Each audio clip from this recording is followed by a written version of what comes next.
This is going to be a long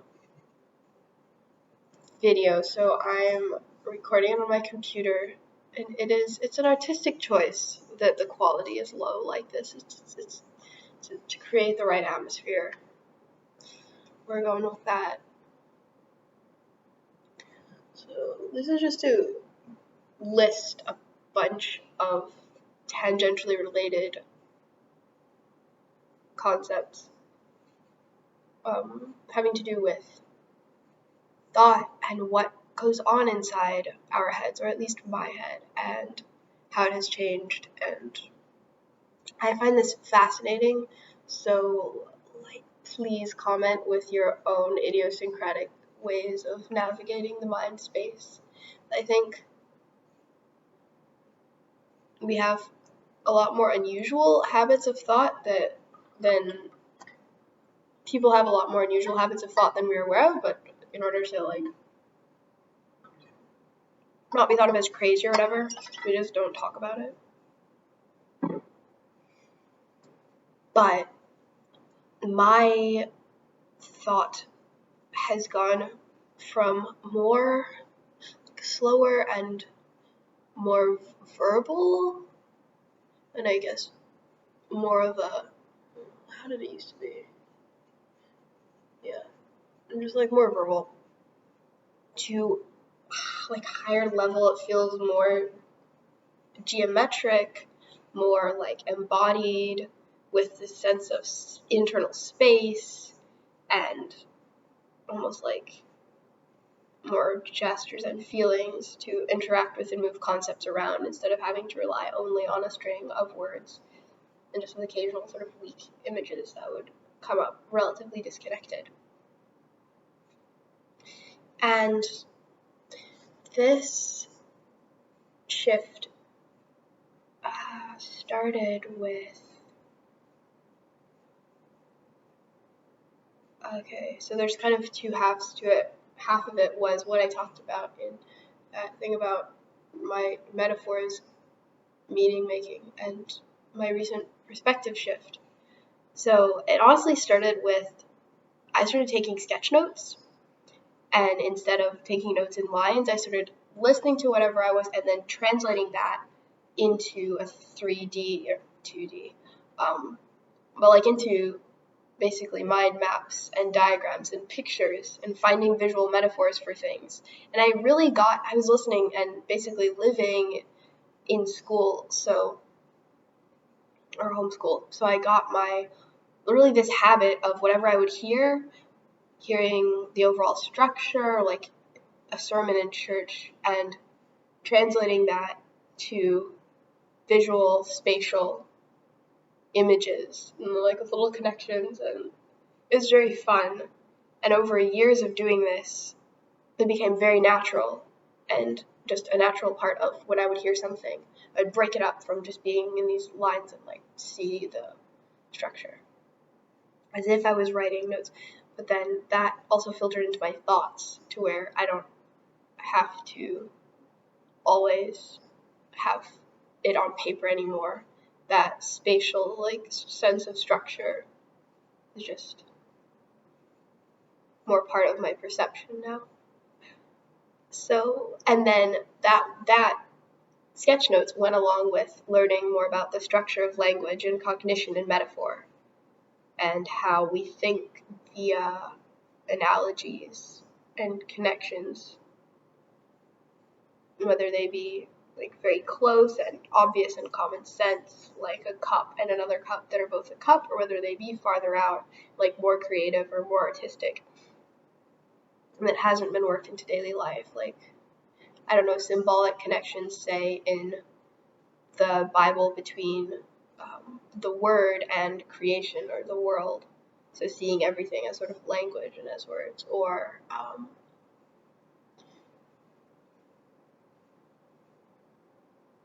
what are some other things that have become part of starting to form a connection between body and memory, and that those are sort of the same type of thing, in a deep way. Things like that. which also sort of just got into my everyday thought and way of interacting with the world. And then plus, this all became sort of galvanized when I had, as I just talked about, that sort of epiphany that kickstarted like a lot of internal healing for me, which is all about managing my thoughts and like sort of I needed a shorthand to essentially talk to God and to like pray and interact with my internal landscape, which we were like very much working on. So noticing sort of warning signs of when I needed to like I guess triggers of mine and like areas where I was wounded or I don't know, just sort of shorthand language between us to help me integrate all of this new information and new patterns of living, like, and make it really solid and integrate it really fast. It was all of those things somewhere between sketch notes and learning about cognition and metaphor and then needing to apply that all.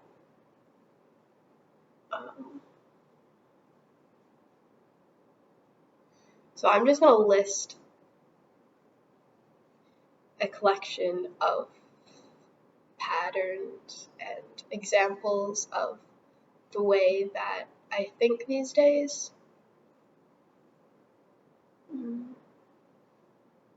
So whenever I'm thinking of a response to something, or say an idea for writing, or like an idea of what I want to do, I am learning to really mostly just relax and like clear out a space.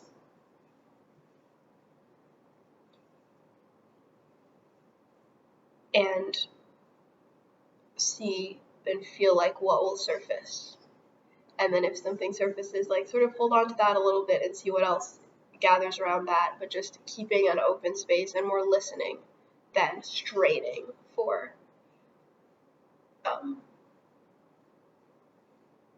different responses. And it is just like opening up and listening. When I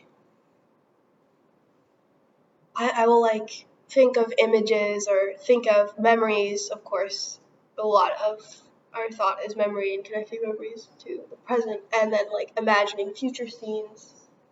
All of this often has like a spatial feel to it, so that I'll be like scrolling through, say, certain like memories with a certain person or with a certain connected theme, or like a string of those that I can scroll through and like gesture and move them around, and or a certain habit that I'm building or that's bad that I notice. It's like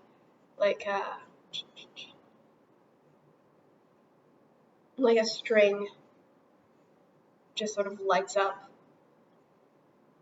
like as if you had sort of scenes in a row, and then the thing that I'm noticing is like lit up along that row. If I'm thinking about time, right now it's just mapping time onto space, or like imagining a calendar and highlighting the relevant time periods on that calendar, just like on that line, and then sort of moving them around a little bit. A lot of this is when I learn more math and my mathematical senses become better, this will be a lot stronger, because a lot of what I'm doing, I think, is similar to manipulating mathematical objects or numbers, and I'm not fluent in that. But so like I was thinking about, okay, if I have COVID, which I did not, I gotta cancel my membership to the climbing gym. May as well just cancel it now, or like put it on hold now. And I was thinking about, okay, if I have it, I'm going to cancel it now. That gives me like this amount of space, so that when I unfreeze it, I'll have that all tacked onto the end, and just like moving around sort of highlight colored spaces in the calendar.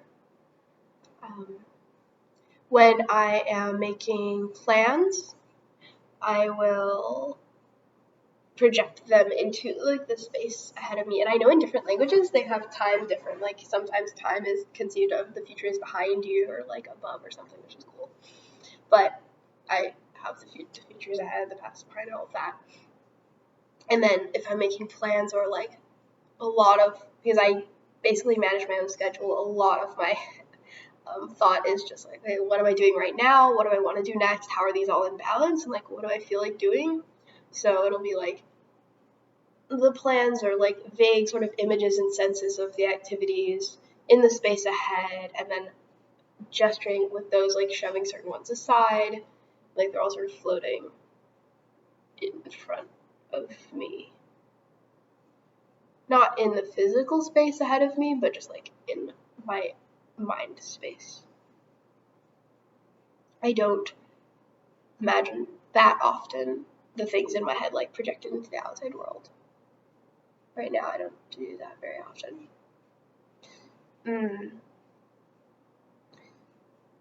And yeah, when I'm in like a really good focused space, thinking really hard. Like I remember being in the cathedral in Paris and then just walking around afterwards with all these connections forming, and it was like different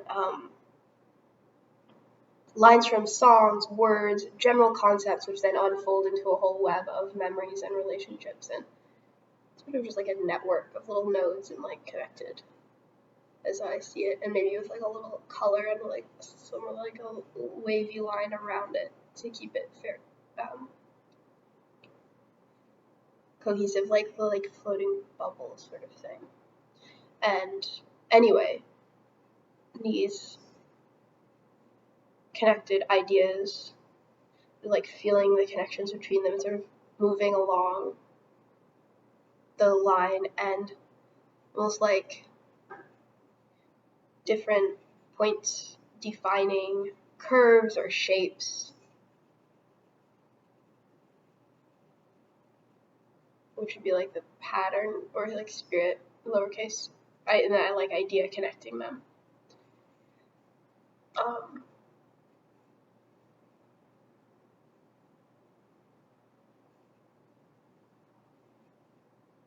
Yeah.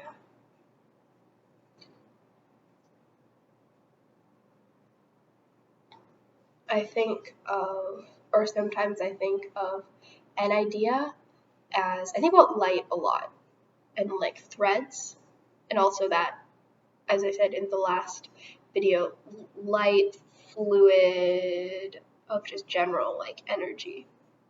So sometimes I will think of an idea, like a running idea that I have going, as like a thread of light, and maybe, or say a habit that I want to do, or just an activity that I do, like say writing, or writing this particular story, or learning this language. And like, let's say I want to learn the language now, I would see that as like connecting it here, now. Or maybe I let go of that idea and then it's sort of left loose and to be developed later. But there's just all these threads and they could connect or be left loose. And similarly, I could see a certain train of thought or like a certain category, an idea that I'm building as a thread that I'm like, it sort of touches at certain points, and then can like swing from there. So that would be like thinking, and then try to fix something in my memory. Be like, okay, now I've kind of got it in like a spaced repetition kind of thing. And then we come back to it later and have another like that. Or for instance, oh yeah, okay.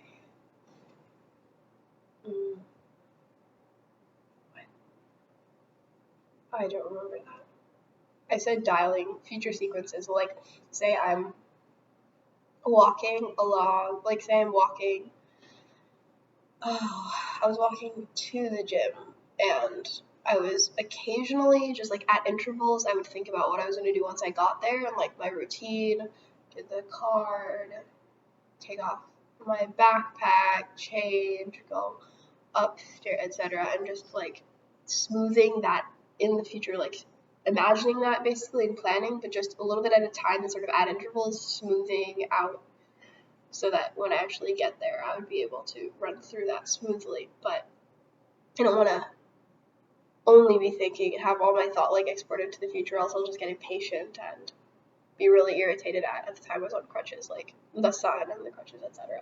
But it's just like at intervals going forward and like running down that path and strengthening it a little more and a little more. Or once I was sick and I had like pain in my joints, and I decided, no, this is just from the sickness, and like I don't have to worry about these, which I conceived of as like there was a certain light at those pains because my attention was there, and then I'm like, okay, just like melt that or like remove it to the side. Like that is something that doesn't need to be brought into the things that I'm worrying about or have my attention on. Like I can just ignore those.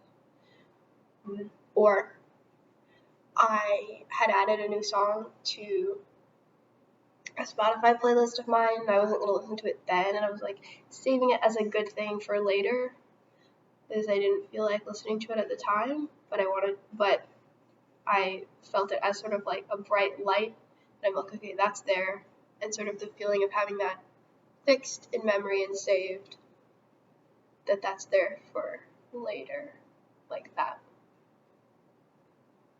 like a little bit of light into the playlist.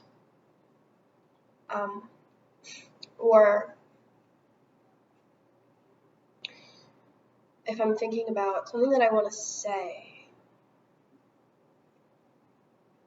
but how do I communicate that, and especially like the right context that would have to be for me to be able to say or express that, or like the right kind of person that I would have to be talking to, what situation would that fit into, is something that I think about a lot. And that sort of like the circumstances, the person, the general thing that would receive whatever I would be trying to express is like it's sort of a vague like mental image of that or them, or just like a general space, and then like it's sort of making a little well for this light that I could then, it would be like to receive it and be like the right place, and it could be, I guess the really metaphor is more like planting a seed, and then you have to have like a hole, and you have to like have the water in the right soil, but I didn't really just think of it as the general shape of that and the light is what that involves. I do think a lot about that lately, about energy and the energy to manage certain tasks and the sources thereof and what depletes it and managing light levels. So as this fluid of light that can also form threads, and they would be tied up in a task or like woven into that.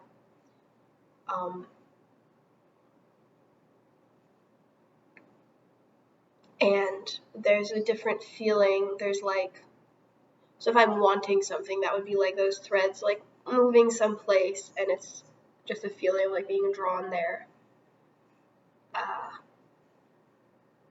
And say I want to figure out what of a certain amount of which option I want to like do next, I would have those floating. And then to which one am I just like internally drawn in like a very simple way. It was like hunger, like what do I want to eat or where I want to go, just like where I'm drawn. There's like a difference between this wanting and movement that's like open and hopeful. Say I'm looking forward to the future, something good in the future that I don't have now, but it's like an open wanting that's like straining toward the future, and that's hopeful.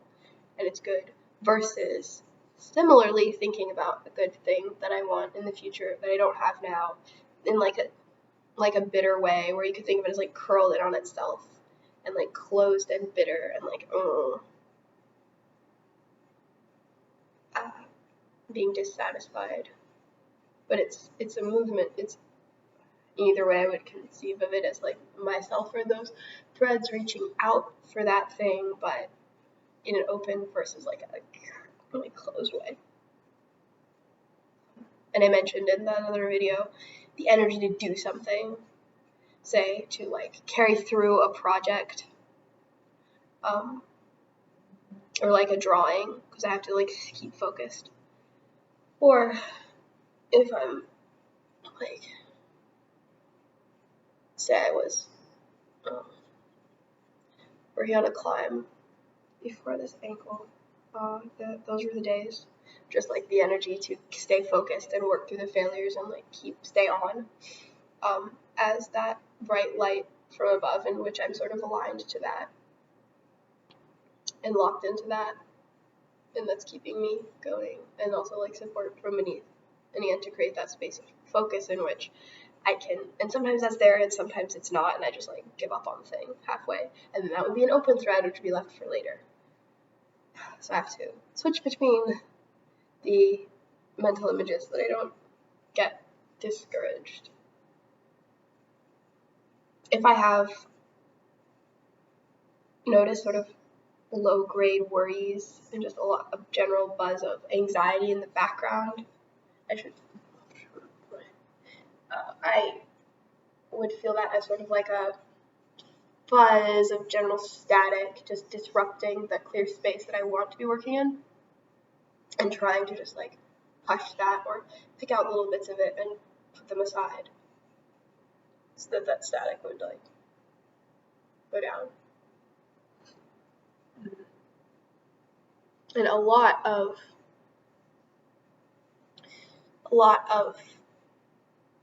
this is like using more, well, feeling my thoughts and emotions more in my body. And it's sort of a blessing and a curse, because now I have much stronger physical reactions to, say, like being upset, or I guess being happy. You know, that's what I should be focusing on. When I'm like I'll lose my appetite or something, which never used to happen to me before, or just like start hyperventilating. That was like a new thing as well. But the good thing is it gives me a lot more of a solid way to exist and think, both in the physical realm but also in like the mental realm, because a lot of it is, instead of interacting with these sort of concepts just via words and like strings of words and a few little scattered images, it becomes more cohesive, and all these concepts are concentrated into like a very simple image, such as that of the energy and like fluid and light, which I can then interact with that, and through that like be still moving around all these concepts and like thinking, really, or just a gesture or like a physical feeling, which are very simple things that are easy to understand. But I'm actually like in that, and beneath that is quite a lot of,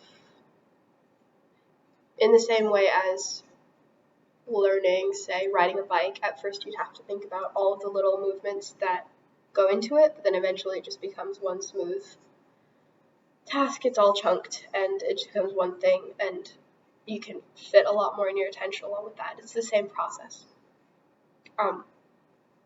So yeah, like the kind of logic of the body and the physical realm, and like applying that, or that just sort of filters into the more abstract realms and lets me simplify and make concrete fairly complex thoughts. So again, what I feel like doing, instead of just having to like go through all the lists and like logical options, I also have this thing of just having them all float and like which one am I just like drawn to and feel like doing.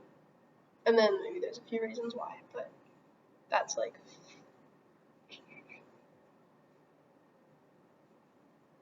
it would be a thread of light connecting me to whatever I feel like doing, and then the reasons would sort of populate around that as like little floating points to support it.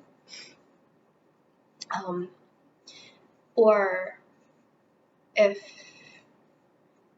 I, like with the thoughts that I want to avoid, it feels like more of a physical pain or like something being too heavy or like too far, and I can just sense that like I'm like shutting down and unable to handle this, and so then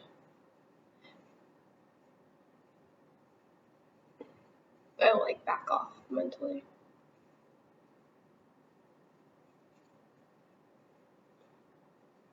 Like if I'm looking at a video that I want to watch or take, but I know that the ideas are quite new to me, and they stretch pretty far into the unknown, and I can sort of sense, do I have enough strength to like take this on, or am I just gonna kind of fray and just feel ignorant and be like, oh, and I'll just destroy all of the coherence of my current thought. And sort of all of this it's like a mental proprioception, just having a general spatial sense of concepts and running ideas, and my spiritual or mental or emotional state in the same way as I have a consciousness of my hands and feet and can kind of run over them and check occasionally. Or like if I start hurting in a certain area, I will like notice that in quite a natural way.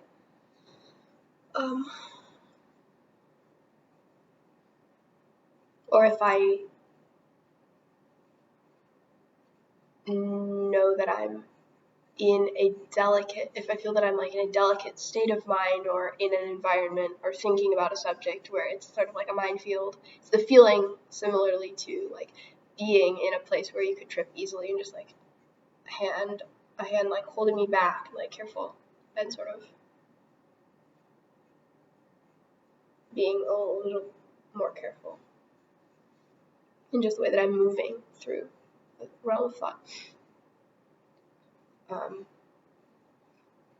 If I'm trying to evaluate whether, say, a video is, if a certain subject is coherent enough to make a video about it or to make it public in some way, I will feel that as like, if it's like an unripe fruit, like too tender, like a thin skin around it.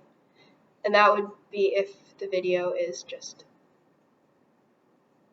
like it would turn out too personal or too incoherent for me to be able to like put it out into the world on its own. So I have to just keep it. But it's that feeling of like I can feel it. Yeah. That's also sort of how I evaluate my writing. Like if it's holding together, if it's a good flow, it's as if I would take it into me, and like if it feels good, then I know.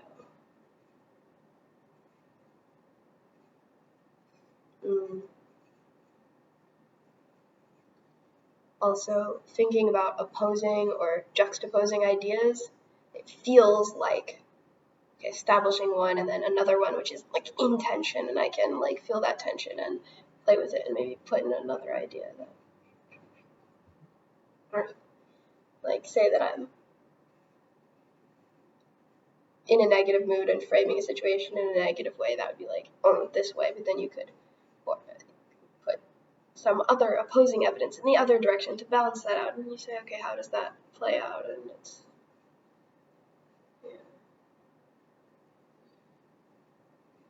And I also, for general compulsive type thoughts, or just getting rid of things,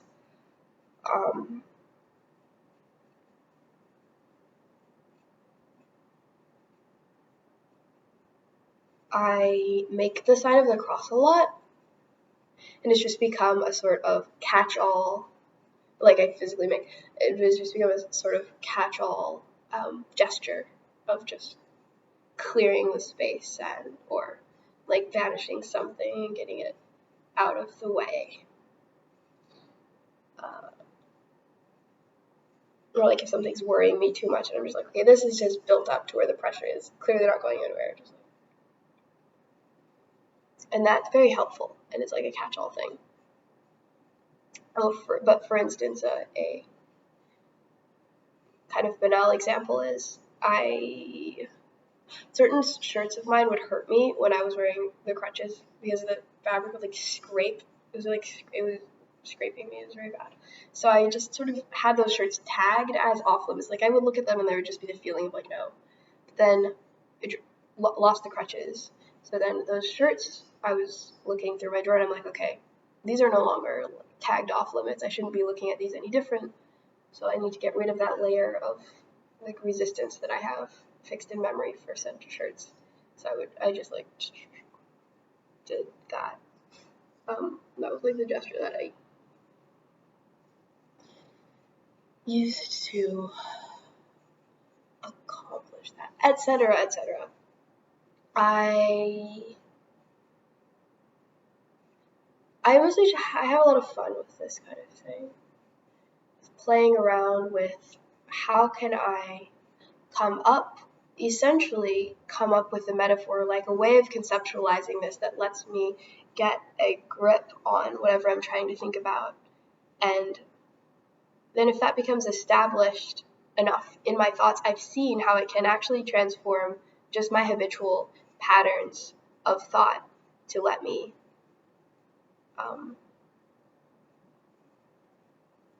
think more clearly and also in a more healthy way and like avoid causing myself pain. Like recently I've have my eye on a couple of patterns of just areas that I keep straying into that's clearly not doing me any good to think about these things, and I just feel myself like veering that way, but it's very easy to veer that way and there's nothing in place blocking it. And so I'm like, okay, how can I conceptualize this so that there will be a sort of barrier there that I catch myself and